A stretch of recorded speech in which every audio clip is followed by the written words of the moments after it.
বিসমিল্লাহির রহমানির রহিম। প্রিয় বন্ধুগণ, প্রস্টেট গ্ল্যান্ড আমাদের একটি অতি গুরুত্বপূর্ণ গ্ল্যান্ড। এই প্রস্টেট গ্ল্যান্ড কিডনির নিচে মূত্রস্থলীর নিচে থাকে প্রস্টেট গ্ল্যান্ড। প্রস্টেট গ্ল্যান্ড আমাদের শরীরে অনেক দায়িত্বপূর্ণ কাজ করে। এই প্রস্টেট গ্ল্যান্ডের যে ফ্লুইড, প্রস্টেটিক জুস, সেই জুস ঠিক মতো নিঃসৃত না হলে অথবা জুসের উপাদানগত সমস্যা দেখা দিলে বন্ধ্যাত্ব রোগ হয়। এছাড়া প্রস্টেট গ্ল্যান্ডে ইনফ্লামেশন হলে, প্রদাহ হলে সেখানে অনেক ধরনের জটিল সমস্যা দেখা দেয়, ক্যান্সার হতে পারে। প্রস্টেট গ্ল্যান্ড বড় হলে সেখানে অনেক ধরনের সমস্যা দেখা দেয়। প্রস্রাবটা আটকে যেতে পারে, ঘন ঘন হতে পারে, ওটো হতে পারে। প্রস্রাবটা বারবার ওটো হতে পারে, আর বার আটকে যেতে পারে, ঘন ঘন হতে পারে, জ্বালা যন্ত্রণা হতে পারে। এই প্রস্টেট গ্ল্যান্ডে এক ধরনের ব্যাকটেরিয়া আক্রমণ করে। এই ব্যাকটেরিয়া আক্রমণের পর প্রস্টেটের ক্যান্সার হতে পারে। আবার বয়স হলে প্রস্টেটটা বেড়ে যেতে পারে, বড় হতে পারে। এই প্রস্টেট গ্ল্যান্ডে রোগ সৃষ্টি হলে হোমিওপ্যাথিতে তার অনেক ভালো চিকিৎসা আছে। এই মেডিসিনগুলো একটু দেখাই। Emotion, prostate gland fluid, prostatic রসকরণ। যদি প্রস্টেট গ্ল্যান্ড হতে রসকরণ হয় তাহলে তার ফার্স্ট গ্রেডের মেডিসিন আছে phosphoric acid, sepia, staphysagria, selenium. যদি প্রস্টেট গ্ল্যান্ডটা বৃদ্ধি পায় তাহলে সেখানে তার ফার্স্ট গ্রেডের মেডিসিন আছে baryta carb, conium, calcarea carb, digitalis, pulsatilla. এইগুলা ছাড়া সেকেন্ড গ্রেড, থার্ড গ্রেডে আরও অনেক মেডিসিন আছে। এই যে যদি প্রস্টেট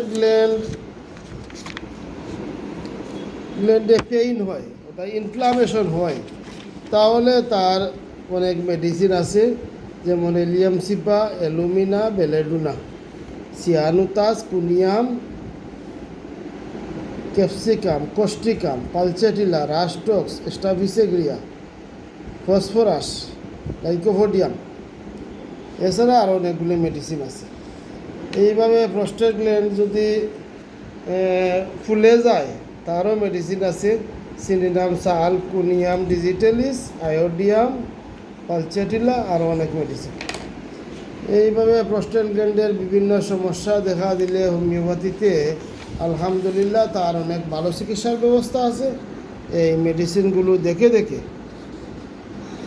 মেডিসিনগুলোর ব্যাপারে ভালোভাবে জেনে শুনে সময় মতো অ্যাকুরেট মেডিসিন দিতে পারলে প্রস্টেট গ্ল্যান্ডটা ঠিক হয়ে যাবে ইনশাআল্লাহ। তো যদি প্রস্টেটিক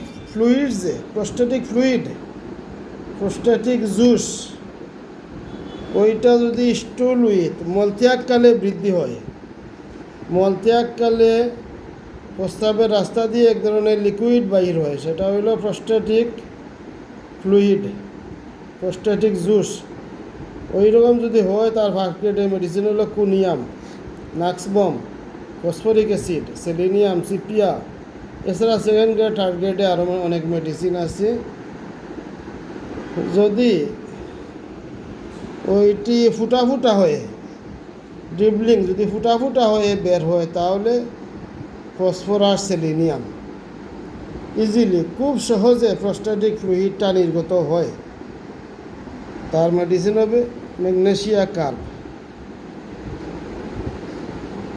ইমোশন উইথ এভরি, প্রত্যেক মানসিক উত্তেজনায় যদি প্রস্টেটিক ফ্লুইড বের হয়, প্রস্টেটিক জুস বের হয়, তার মেডিসিন হবে কুনিয়াম, হিপারসালফার, পালচিটলা, সেলেনিয়াম, জিঙ্কাম। লিঙ্গ উত্থানকালে যদি প্রস্টেটিক ফ্লুইডটা বের হয়, তার মেডিসিন হবে ফসফরিক অ্যাসিড, পালচেটিলা, নাইট্রিক অ্যাসিড। লিঙ্গ উত্থান ব্যতীত যদি এই ফ্লুইডটা বের হয়, তাহলে ওরামেট, বেলেউনা, ক্যানাবিস স্যাটিভা, কুনিয়াম।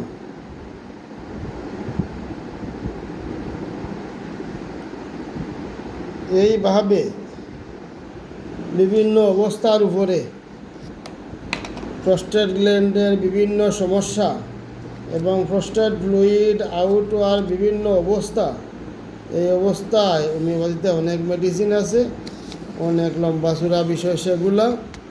এইগুলা দেখে সবগুলা মেডিসিনের ব্যাপারে ভালোভাবে জেনে শুনে একটি মেডিসিন অ্যাকুরেটভাবে দিতে পারলে আলহামদুলিল্লাহ প্রস্টেট গ্ল্যান্ডের যাবতীয় সমস্যা অতি সহজে সমাধান হয়ে যাবে। তো প্রিয় বন্ধুগণ, আজকে এই পর্যন্ত প্রস্টেট গ্ল্যান্ড কোথায় অবস্থিত এবং তার অসুখ এবং তার হোমিওপ্যাথিক চিকিৎসা নিয়ে সংক্ষিপ্ত কিছু কথা বললাম। সবাই ভালো থাকেন। আসসালামু আলাইকুম।